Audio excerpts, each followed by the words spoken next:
हे सुख की राशि, हे नाथ, यदि आप मुझ पर प्रसन्न हैं, सच्चे हृदय से अपनी दासी जानते हैं, तो प्रभु आप श्री रघुनाथ जी की नाना प्रकार की कथा कहकर मेरे ज्ञान को दूर कीजिए। जिसका घर कल्प वृक्ष के नीचे हो, वह भला दरिद्रता से उत्पन्न दुखों को क्यों सहेगा। हे शशिभूषण, हे नाथ, हृदय में ऐसा विचार कर मेरी बुद्धि के बाहरी भ्रम को दूर कीजिए। हे प्रभु, जो परमार्थ तत्व ब्रह्मा के ज्ञाता और वक्ता मुनि हैं, वे श्री रामचंद्र जी को अनादि ब्रह्म कहते हैं, और शेष, सरस्वती जी और वेद पुराण सभी श्री रघुनाथ जी का गुण गाते हैं। और हे कामदेव के शत्रु, आप भी दिन रात आदरपूर्वक राम राम जपा करते हैं। ये राम वही अयोध्या के राजा पुत्र हैं, या अजन्मा, निर्गुण और अगोचर कोई और राम है। यदि वे राजपुत्र हैं तो ब्रह्मा कैसे, यदि ब्रह्म है तो स्त्री के विरह में उनकी मति बावली कैसे हो गई।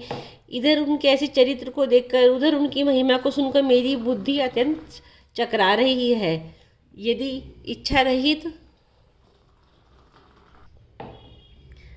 इच्छा रहित व्यापक समर्थ ब्रह्म कोई और है, तो हे नाथ, मुझे उसे समझा कर कहिए। मुझे नादान समझकर मन में क्रोध न लाइए। जिस तरह मेरा मोह दूर हो सके वही कीजिए। मैंने पिछले जन्म में वन में श्री राम जी की प्रभुता देखी थी, परंतु अत्यंत भयभीत होने के कारण मैंने वे बात आपको सुनाई नहीं। तो भी मेरे मलिन मन को बोध न हुआ। उसका फल भी मैंने अच्छी तरह से पा लिया है।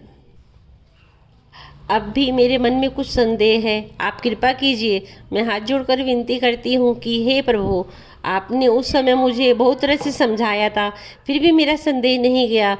हे नाथ, यह सोचकर आप मुझ पर क्रोध न कीजिए। मुझे अब पहले जैसा मोह नहीं है। अब तो मेरे मन में रामकथा सुनने की रुचि है।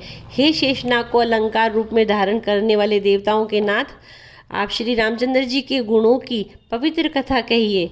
मैं पृथ्वी पर सिर टेक कर आपके चरणों की वंदना करती हूँ और हाथ जोड़कर विनती करती हूँ, आप वेदों के सिद्धांत को निचोड़ कर श्री रघुनाथ जी के निर्मल यश का वर्णन कीजिए। यद्यपि स्त्री होने के कारण मैं उसे सुनने की अधिकारिणी नहीं हूँ, तथापि मैं मन, वचन और कर्म से आपकी दासी हूँ। संत लोग जहाँ आर्त अधिकारी पाते हैं और गूढ़ तत्व भी उससे नहीं छिपाते हैं। सो हे देवताओं के स्वामी, मैं बहुत ही दीनता से पूछती हूँ कि आप मुझ पर दया करके श्री रघुनाथ जी की कथा कहिए। पहले तो वह कारण विचार कर बतलाइए जिससे निर्गुण ब्रह्म सगुण रूप धारण करता है। फिर हे प्रभु, श्री रामचंद्र जी के अवतार जन्म की कथा कहिए तथा उनका उदार बाल चरित्र कहिए। फिर जिस प्रकार उन्होंने श्री जानकी जी से विवाह किया वह कथा कहिए।